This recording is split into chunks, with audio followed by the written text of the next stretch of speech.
বহুত রিল্যাক্স করছি, সত্যি কথা। কিন্তু আজকের পর থেকে আর রিল্যাক্স নামের এই শব্দটা আমার মেমোরি থেকে উঠাইয়া দেব। কারণ নিজের উপর দিয়ে কথা উঠলে, কথা গেলে, ট্রাক উঠা গেলে, শরীরের উপরে চাপা মারলে, এক্সকাভেটর দিয়েও কোনো সমস্যা নেই। কিন্তু যখন পরিবারের উপর দিয়ে কথা আসে না, কিছু আত্মীয় স্বজন নামের কিছু ভাইরাস আছে না, সেই সকল মানুষ যখন পরিবারকে নিয়ে কথা বলে, সেই সুবাদে ওদেরকে উদ্দেশ্য করে, ওদের উসিলায় আজকে দেখি আর কোনো রিল্যাক্স নাই।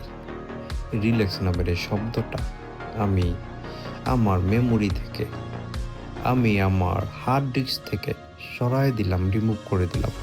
যদি তা না পারি তাহলে আমি একটা কাপুরুষ, এটা আমার প্রতীক।